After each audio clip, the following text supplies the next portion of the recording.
Currently I'm eating tiny hot dogs, pigs in a blanket, whatever you like to call them. They taste amazing. Tiny hot dogs are fine. That's perfectly fine.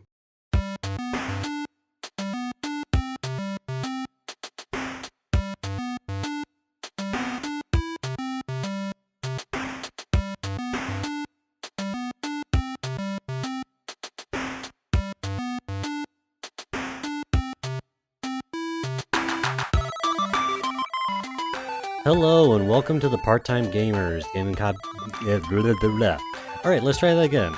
Welcome to the Part-Time Gamers, the gaming podcast for people with full-time lives.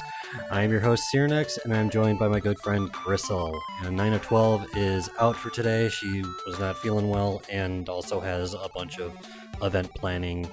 Most likely with the election going on and everything. So she unfortunately will not be joining us today, but hopefully we'll be back. She'll be back with us next week. Yeah, we're back again, Zach. Yes, we are. Again. We missed a week last week, but what we're going to be doing, we're doing the episode today, this week, and we're going to get back into it next week as well, and then continue on bi-weekly, so that way we're back on schedule. But I didn't want to go another 2 weeks without trying to do a show, so we're doing this as our makeup episode. Good. It felt weird. Yeah, it was a little too long, and I apologize. Yeah. Last week it was me being sick and voice, not feeling well and everything. So, but yeah, regardless, we are back, and really looking forward to the game that we're talking about today and everything. For today we're going to be kind of continuing our theme from last month. Originally, when we were making these plans, we were still doing weekly, so we have 4 episodes of horror-based games, so we'll get into that in just a little bit. And the next 2 are going to be kind of horror-themed as well. So, yeah. Anyway, let's go ahead and get right into our water cooler talk. Why not? Yeah. It's been a long couple weeks. Zach, what's been going on with you? What are you looking forward to? Mostly cheers to the governor. No. That's not what's been going on with me. I'm not taking this from you. This is like a joint thing. We went up north with people. We did, 2 weekends ago? Yeah. Ish. Yeah. That was good. Yeah, it would have been 2 weekends ago. We played some games. And by some, I mean a lot of games. Yeah, we played quite a few. Which was awesome. We played Iron and Ale, which was amazing, as usual. Yeah. Some cheers to the governor. If you don't know what it is, look it up. I'm not going over the rules because you'll forget them, because that's the whole point. Smash Up, Betrayal, and the expansion. With the expansion, yeah. With the expansion, yes. Which was really fun. Yep. We'll have to visit that on one of these podcasts, because that was really cool. We have stuff to say about that, and we could probably get a couple more games in of it before we decide to do it. Yeah. And needless to say, we imbibed a little. Yeah, lots of drinking was taking place. There was. Although I'm still not a big fan of PBR. I mean, it's a really good drinking game beer because it's cheap, but it's not That's a very what it's good for, beer man. in general. Hey, it stands above a Bud Light, in my opinion. That's not saying much. No, I suppose it's not. But it was good times. It was awesome. I would go again. But not right now because I don't have any time. Halloween just happened, so that was cool. I'm doing a time skip here because that's 2 weeks of time that I'm not covering because literally a lot happened and I can't remember everything. Yeah. So I went to a Halloween party on Saturday over at my buddy's place, and it was pretty chill and laid back. Didn't have too much to drink or anything there. Kind of kept it mellow, but it was fun. Got to see a lot of people. Dressed up as a business skeleton, which was literally a skeleton mask and gloves with one of my suits, because nice. I am not creative, or maybe super. That was the whole point. So that was good. Other than that, school's still going on. I'm trucking along on that and trying real hard to get through these classes without throttling someone. And it's working so far. Yeah, last time I checked, choking someone out is kind of frowned upon. Yeah, especially when it's like your professor or, for doing weird stuff. But I restrain myself. I have no real evil intent towards anyone. Well, So good. yeah, That's good. yeah, it's working. What's going on with you? Well, my obviously 2 weekends ago went up with you and the other guys up north and played a bunch of games, which was awesome. Got to Mm, play some games that I've had for a while that haven't got a chance to play, like Smash Up, and I think we did a couple rounds of like zombie dice for the heck of it. We did, one night Ultimate Werewolf, we which played was Bang. really fun too. Yeah, we got to play Bang, What was which that other game? The other shootout game? Do you remember the name of it? there's Slap Slap 45. Slap 45. That game Yeah, was fun. That was a lot yeah, of fun. that was surprisingly fun considering the fact that Yeah. he had just like, hey, I have this random like starter kit for this Pulled it out game, of his butt. and Like, here we go. yeah, so that That was was unexpected and actually pretty fun. it was cool. We played But Magic too. Don't forget that. yeah, we played Magic. I was finally able to get my deck revised a little bit at least. Still need a couple more cards for it, but uh, it fared pretty well one-on-one against a lot of the other decks that you guys brought. Yep. But once we started doing the 4-player game, it Yeah. started to kind of fall apart. Which Yeah. I'm actually kind of okay with. I mean, it was still very competitive, but Sure. it took it wasn't overwhelming, which was good. It's kind of to be expected too. I think most decks are built for the one-on-one anyways, aren't they? Yeah, Generally, they're yeah, I built for the think so. multiplayer games. Yeah. Uh, and this was actually the first time I got to play Iron and Nail with you guys, and Yes. immediately drank out a lot of the physical challenges because I value the use of my knees. So Yeah. My back was killing me the next day yeah, after I yeah. sat on it. Yeah, that was fun. It's a good one. Oh yeah, and the expansion for Betrayal at House on the Hill was really fun to play. Mhm. Um, for me, for Halloween, pretty low key this year. Because I always Halloween's one of my favorite holidays, but it always seems to sneak up onto me. It's like we get to like September, and I'm like, yeah, I really want to Just not start here right now. making a costume and everything like that, and then all of a sudden it's October 27th, and it's like, crap, I have absolutely nothing prepared. That's Uh, that's that's Halloween's plan. It's trying to be spooky and sneak up on you yeah, and surprise you. yeah, but Right. so I didn't really dress up this year. I just we went over to my grandma's place and passed out candy. Uh, had a bunch of really good food, some of which is actually sitting next to me right now, which I might munch on Tiny hot as the dogs. show goes on. Tiny hot dogs. Yes, tiny hot dogs. And just spent some time with family. It was good to see family. It always is. And but other than that, looking forward the rest of the week. I'm BlizzCon is this weekend, and of See, if course, you had not said that, I would not even know. yeah, BlizzCon is this weekend. Uh, and I wouldn't be surprised if September has a virtual ticket for it, Oh, like she did yeah, last year. yeah, I Uh, believe it. that's actually almost like one of the well, not really, kind of one of the ways that I even met September was because we had done like one episode of the podcast with her, and then she had the virtual ticket and got me Cho'Gall Oh, last right. year, so that was kind of fun.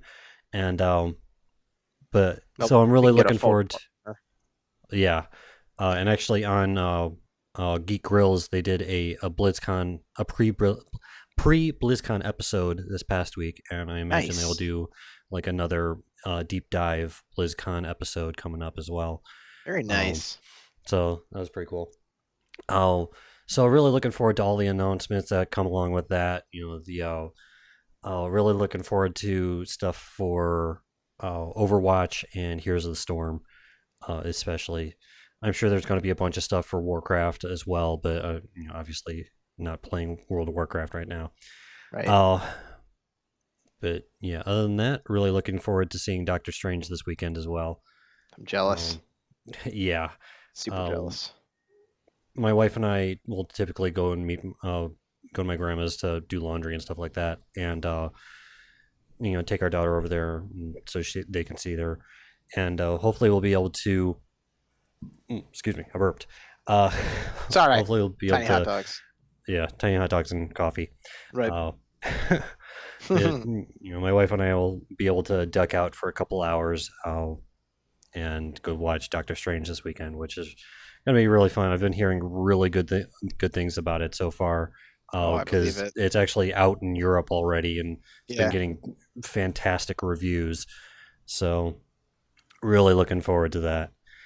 But other than that, I can't really think of anything else. Actually, one last thing. My work schedule is changed now, so it actually changed the week of our last show. Hmm. So now I actually have a weekend. I have Saturdays and Sundays off, which is really cool, and I also have most evenings off now as well. So I'm working Monday through Friday. Friday is my long day of the week, but other than that, I actually have consistent time that I'm there. So it's actually kind of cool having the time in the evenings to spend time with my family and be able to actually go out and hang out with friends like we'll be doing tomorrow. Feel like you Oh have a social life again? yeah, it's actually really Yeah. nice. Yeah. And it's just nice to have a somewhat normal schedule for work. Something Um, consistent. Yeah. Yeah, like Yeah. I'm opening every day at 10:30, and can usually leave there between 4 and 5, depending on how busy it is and when we have replacements coming in and stuff like that, which is Sure. really nice. It's been a little slow the last couple of weeks just because we've had construction in front of the restaurant, but other than that, it's working out pretty well so far. So Good. hopefully, I'll be able to be a little bit more consistent with my time management and hopefully be able to go back to a weekly schedule at some point. Yeah. Uh, but hold off on that until we're really sure we'll be able to hold to it. We'll get there. Yep, that's one of my goals. Uh, but other than that, I think that's pretty much it for our water cooler talk. So let's get back to work. And as I mentioned earlier, we're going to be talking about some horror themed games. This week in particular, we're going to be talking about the game Soma. Um, it's a video game. You can find it on Steam for Windows, Mac, and Linux, or you can find it on PC or PS4, and it costs about $30, $29.99. It is developed by Frictional Games, which is also the developers of Penumbra and Amnesia, which are two more horror themed games. They have kind of similar themes, a little bit without different settings, slightly different mechanics and such. So, but And they are similar kind scary, of though. feel. They are Yeah, scary. very very scary. Um, so Soma is a very story driven game. So this might be a little bit of a short episode because we're not going to get into the story. This isn't going to be a spoiler episode of the game. So we're going to be talking about like the general setting, a couple things that you'll find out probably in the first hour of playing the game. And we'll talk about some bullet points that we really liked about the game, but not going to we're not going to do any spoilers. So we're going to try to tease you enough to get you to play the game without ruining it for you. So that's our main goal today. But Soma is it's a first person science fiction horror game where players play this character named Simon Jarrett. He's a man from Toronto who, prior to the game starting, was in a car accident that killed his girlfriend and left him with brain damage, which basically causes his brain to bleed. So you'd periodically have to go to the doctors and have the blood drained from his skull for him to continue living. And even then, they only give him like months to live. So because of the fact that he has this brain damage and he has an estimated couple months to live, he agrees to have an experimental brain scan performed on him in order to develop a personalized treatment plan to extend his lifespan, to heal him.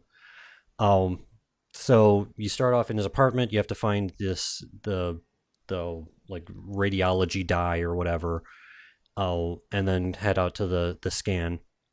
You meet Dr. Munchie, not Munchie, but Munchie. Oh, Really wait, weird hang on. sounding name. What? Something to note is that a lot of that story, that background is all kind of set up like in his apartment. Yes, It's it like is. when you wake up, you can read his journal and his diary and notes on the fridge and listen to messages and check Yeah. his email and stuff like that. So it's all kind of environmentally told. It's not told via like a narrator or anything like that, which is kind of Yeah. neat. It immerses you. Yeah. Once again, this is a very story-driven game, so Right. there's bits and pieces you can explore and find like every nook and cranny and bit and piece of the story to try to piece it all together. Yep. Which I think is really cool that how they implemented it because you can do it through, like you said, notes on the fridge to Yep. emails Yep. and stuff like that. So, and Like, that's go ahead. common throughout the entire game, even Yep. after the Yep. transition. It's like Amnesia though. In that same vein, I played a lot of Amnesia, but I didn't finish it. You can skip a lot of the story too, and inevitably you will if you're not careful, because some of it's hidden pretty well. Not all of it, but some of it's hidden pretty well. And then there's audio stuff that you might want to listen to. You may not feel like you have the time, and you can always skip through it. So you have the option of delving into as much of the story as you wish. You don't have to.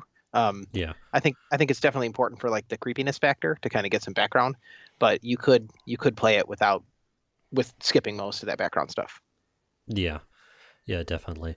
But after after you go and see Dr. Munchie, he starts up this brain scan, and the thing is, during the brain scan, he Dr. Munchie describes it as being as invasive as getting your picture taken.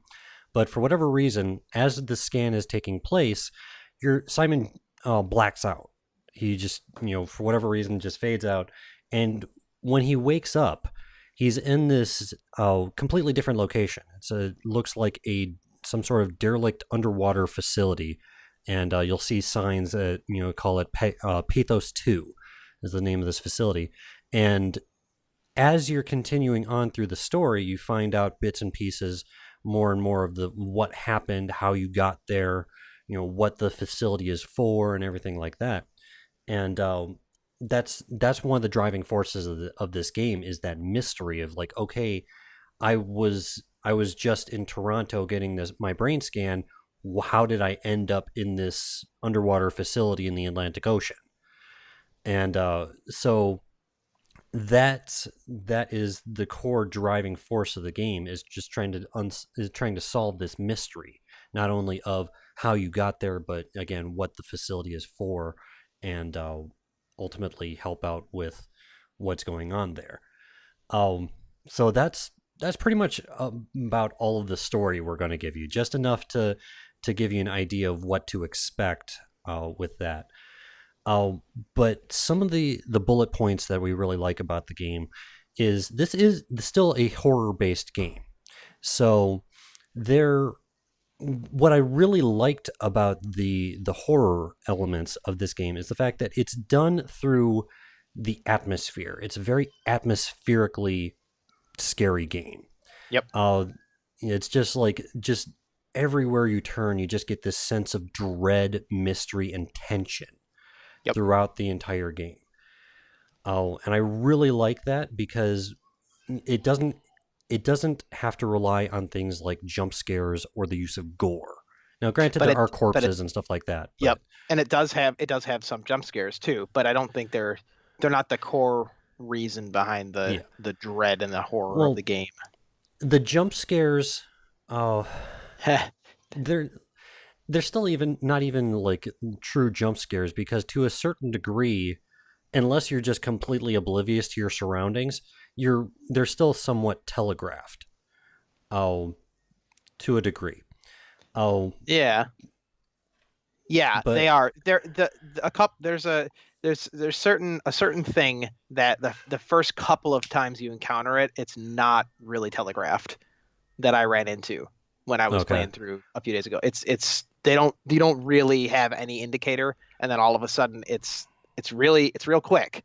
But after that point, yeah, you sort of know when there's a problem or going to be something nearby, as there's a Yeah. specific thing you run into. Yeah. Oh, and so I really like the fact that it's more of a psychological and atmospheric horror game. Sure. It's just like, and that almost makes it, that works so much better on me and just making it scary. I will because say, yeah, oh, go ahead. no, go ahead. I was gonna say, I will say, comparing it to Amnesia, so far, I think Amnesia was scarier to me. Um, and it might be because I feel more invested in the story in this one. And so maybe it's just that I'm just really pushing to get through it, or it could be that from what I've played so far, there are more instances of just being in an environment and not in any direct danger, but there's still like it's scary all over the place, but you're not about to lose around the corner or something like that. Whereas in, Yeah, in Amnesia, like that, a lot of times that could just happen, and you don't yeah, have any chance. So yeah, and yeah. I haven't actually played Amnesia, so I might have to try that. Although I really am not a big fan of scary games. Just I don't like being scared. yeah, Oh, you probably won't get very far in that game. yeah. I mean, you know It's how pretty well I scary. did with Fear. Yes, not well, not well. Oh, but yeah, another thing that kind of adds to the scariness factor is the fact that Simon can't defend himself. There is no combat in this game, so he has to rely on stealth and puzzle solving in order to advance through the different corridors where these monsters, and there are monsters where they are. Um, so you'll have to focus on, either sneaking or misdirection, throwing something down a hallway and making the monster go towards it so you can sneak past him, uh, and stuff like that. Um, so that kind of adds to the tension as well, because there's like really your only options are to either run, hide, or die to a degree. Yep. And in to that end, one thing I experienced last time I was playing, I was getting to a part where just sneaking around was this section was just too scary, and there was a monster around, and I couldn't do it. Like it was freaking me out. So I just bolted it. And the Yeah, first time it didn't work. They just destroyed me. But the second time through, I actually bolted past the section. It was difficult, and I was chased the entire time, but it is a viable tactic. yeah, yeah. The monsters most of the time you can actually run a little bit faster than the monsters, but if you get cornered, then you're pretty much You're screwed. you're done. You're done. Yeah. But if you're able to have like a straight path, like an unobstructed path, you can actually run faster than most of the monsters. Right. um, but you're just panicked because it's It's constantly right behind you, and if you one wrong move and you're right. stuck in a wall, and it'll get And you. the environment is terrifying, and Yeah, it's just hard to calm down. yeah. But another part of the kind of scariness factor is the fact that there are several different kinds of monsters in the game, and they all behave differently. They all have kind of different quirks to them. So trying to figure out how to contend with these monsters is part of that scary factor, because some of them you are not affected by your flashlight. They'll completely ignore it. They can't see or whatnot, but they have very acute hearing. Whereas there are other ones that if you shine your flashlight on them, it immediately agitates them and they might run at you. Yep. Yep. There's stuff like that. So just trying to figure out like, okay, what kind of tactic do I need to get past Bypass this monster? to live. Oh, yeah. And they're Yeah. like even to the point where some of the monsters can not open doors, while some of them can. Yep. So sometimes like shutting a door on one of the monsters might not do it, whereas some of it might work. So, but that I think is a really cool factor of it as well. Kind of subtle at times, just depending on what monster is there, but Right. still adds to that tension. Yep. You never know. Oh, yeah. But another bullet point that we are kind of talking about a little bit earlier is a lot of the dangers are kind of to a certain degree telegraphed to you. When you're getting close to a monster, your screen will actually start to glitch out a little bit. It'll kind of have like almost like a digital, Static. uh, yeah, It's like a basically digital kind of like, static. Yeah. yeah. And the closer you get to the danger, the more that effect happens. So that again kind of adds to the tension, because all of a sudden you're just like, "Oh, what's going on? My screen is glitching out," type of thing. Right. But if you're calm about it, it can tell you, okay, there's some danger nearby, and I Yep. need to be on my toes. That actually, specifically, that worked for me multiple times, Yeah, up to a certain point where like I was like, okay, screen's glitching out. I just need to chill, sit, and watch for a little while and just see what yeah, happens. And that really helps you. But there are sometimes when it doesn't. The screen's glitching out, and then it gets worse and worse and worse, and you're like, okay, if I don't move, I am in trouble. yeah, And I've been chased for a long ways that way before. yeah. So I think that's a really cool element of it as well, Hmm. because that also works through walls and doors and stuff like that. So if there's Yep. a monster on the other side of the door, your screen's still going to be glitching out. It's just general proximity. Yep. As Oh, I recall, actually, I think Amnesia has the same mechanic yeah, with their monsters. It's not like a static thing. It's like a sanity sort of deal. But I think it's actually executed better in Soma. I can't yeah, exactly remember, but I definitely think it's executed better in Soma. yeah. And one of the other things that I really liked, kind of actually one of the last bullet points I have on here, is there is no instant kills. So Yeah. it's kind of a nice thing because it gives you a little bit more leeway uh, to try to figure out like what works, what doesn't against some of these monsters. Um, Simon kind of has two stages of health. He has healthy, which is normal, Yep. and he has injured. Um, if you're attacked while in a healthy state, you become injured. Pretty self-explanatory. If you're attacked in the injured state, that's when you die. Right. And there are multiple little areas around the stages where you can regain that health and get back into a healthy state. Um, so that's actually can be very helpful because the first time I encountered the first monster, I didn't actually see him enter the room. I didn't know he was there. So I'm just, making all kinds of noise around the room. And he all of a sudden he started just Smacks you. charges at me, Yeah. Yeah. smacks me down. And I was still able to get past him because like, oh, I guess this is how it works. And Yep. the next time I saw him and, was able to get past him and everything. But we Um, should note that being in the injured state is really not a fun way to be. yeah, it does slow you It's real down. bad. Yeah, Yeah. it slows you down. It messes with your. It like almost like desynchronizes the color in your screen Yep. to a Makes degree. it It kind kind of of hard to messes with make it. stuff out sometimes. Yeah. Yeah. Um, Running but is it's not a viable option when you're in the injured state. You yeah, can't outrun anything. yeah. But I still really like the fact that there is that no instant kill. I Like agree. it'll Yeah. it'll knock you out and usually go to a different part of the room. Yep. So it's even then it still gives you a little bit of leeway, Yep. which is nice. I think that was a really good part of the game.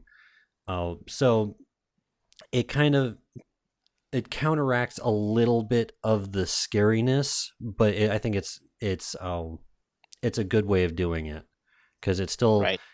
it's still once you get into that injured state and you can't like carry any sort of health pack or anything like that. You have to actually get to a certain part of the area that will give you health back. It's like Until their you do version of a that, health station. Yeah. yeah, until you get that, it just adds to the tension because one more hit and you're dead. Do you know um if it changes on different difficulty settings? I i haven't checked on that I have no idea. I because I honestly I have no bet you idea. on their hardest difficult if there is another. I think they have a harder difficulty setting, and I bet you on the hardest one it is a one hit kill. That would be my guess. I don't know. I would I would have to check on that. I actually don't remember there being a difficulty setting when I started. Oh, really? Maybe there's not. um yeah, but what else was I gonna say? uh I don't know. I interrupted you. yeah, It's how I roll. yes, you did. Yeah, yep. um but yeah, it just the two stages really helps. The just all of these elements together make a very satisfying and very scary uh, experience. And also, not really trying not to go too much into spoilers. There are some kind of moral choices to make throughout the game as well. And it's kind of like this whole philosophical element to the game, in addition to the horror elements, which I thought was very interesting. A very interesting way of doing it. Oh, just Yeah. part of the whole story, and adding those elements to it in addition to the horror elements. I think it was really cool how they did it. Yeah. But I can't really say a whole lot more than that. Maybe don't want to give it away. Yeah, I actually don't want to give it away. No. But just to say that there are some moral choices in the game, and it's definitely a game that makes you think. And I thought that was a really cool element to the game. And again, this is the kind of scary game that I if I liked scary games, that I would go for. Because like we were saying, it doesn't rely on the jump scares or gore or anything like that. Right. I like that really psychological horror games. So on that note, do you have anything else that you wanted to add? No, sir. We have covered it. All right. In that case.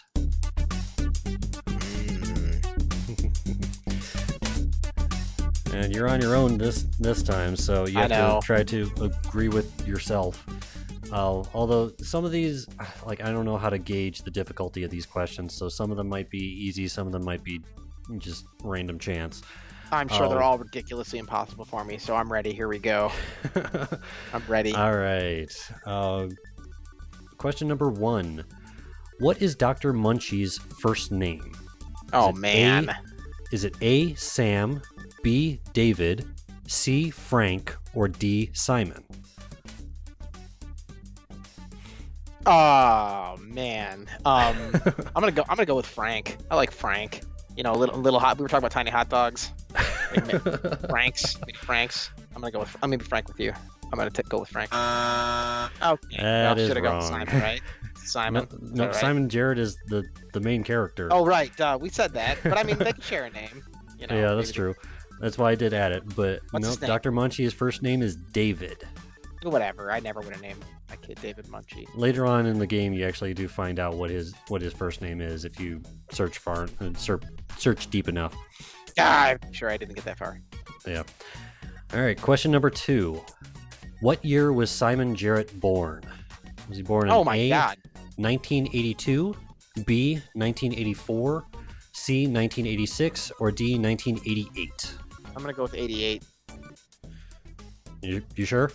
Yeah. Going with that? Yeah.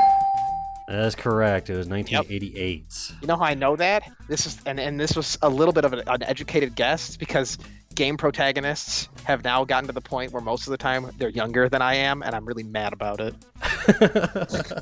And I'm like, man, I know he wasn't born at 86 or before.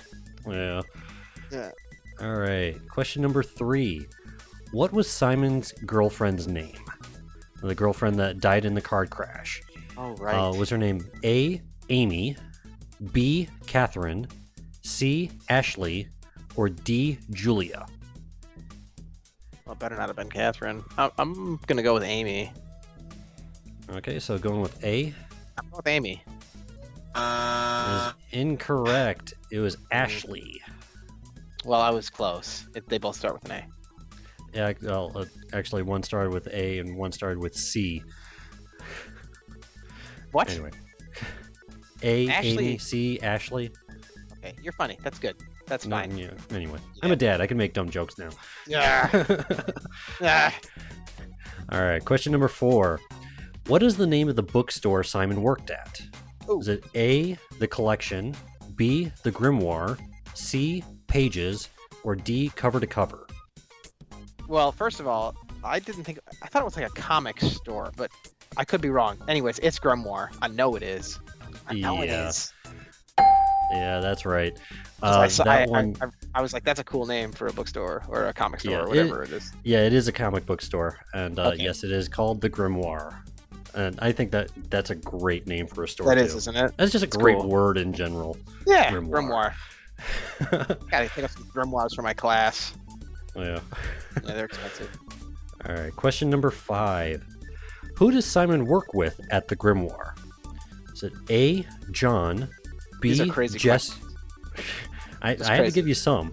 But Yeah. A, John, B, Jesse, C, Jack, or D, Jerry? Man, What? Let's go with Jack. And so you're going with C? Seems like a good name, Jack. Is incorrect. Jesse, isn't it?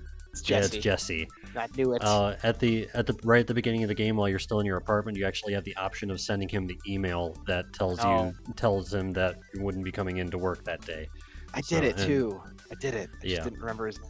And he also calls you while you're on the train to the doctor's office. Yes, I forgot. So they gave you plenty of options, man. Plenty of opportunities. Jack is a cool name. I guess I've been too busy, not dying in Pathos too. So I forget about these things. Yeah. See, that's the thing is, I also had to try to come up with all these questions that come up like in the first hour of the game. Yeah. So we're not spoiling anything. Oh, all right. So yeah, you got 2 out of 5 at least. So that wasn't that wasn't the worst that you've ever done. No, it's not. I'm surprised you didn't give me a question on, or maybe that's too far in the game for you to say anything about the Omni tool thing. Yeah. Well, you don't want to go into that. Yeah, not. I think that might be a little bit too far in, but we'll let the players decide. They can figure that out themselves. Yeah. All right. Well, like I said, still got 2 out of 5, so not failing, but depends on what failing grade is. Anyways, yeah, it's not failing, so that's good enough for me. Yeah, I guess we'll go with that. Right. All right. Well, that looks like about it for the show.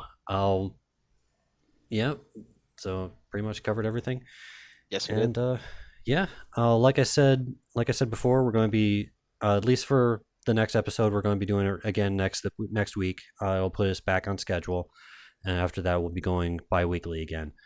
But anyway, thank you everyone for joining us. And if you find value in our show and would to support us, you can at patreon.com/parttimegamers or by giving us a 5-star review on iTunes. And I still have to figure out the whole Google Play Store. Eventually it'll get on there as well. I will help you. I know how to do it. Awesome. And if you'd like to contact us, you can with our email, parttimegamers.cast@gmail.com or on Twitter at PTGcast. You can find me on Twitter at Searanex or on battle.net or Blizzard Tech whenever they decide to change the name, whatever that is. Oh, right. Yeah, I wouldn't be surprised if they announced something about that at BlizzCon, but anyway. I'm sure. Yeah. Yeah. And my battle tag right there is Searanex number 1996. You can find the show and the rest of my work at caffeineinducedproductions.com. Ember can be found on Twitter at 9of12. And you can find her on battle.net at 9of12, number 1102, and on Geek Grills, which is her podcast, geeky stuff hosted by women. You can find that at geekgrills.com and on iTunes as well. How about you, Zach? You can find me on BattleNet with the battle tag, or what a Blizz Tech, whatever. Zachaleth number 1466, although I haven't been on it lately. But I am on Steam, but I'm not giving out my Steam name yet. That's too scary for me. Yeah, it's a secret. Yeah. Anyway. Yes. All right, everyone. Until next time, we are the Part-Time Gamers, and we are clocking out. Where's my outro? There it is. Nice. Sorry, brain fart.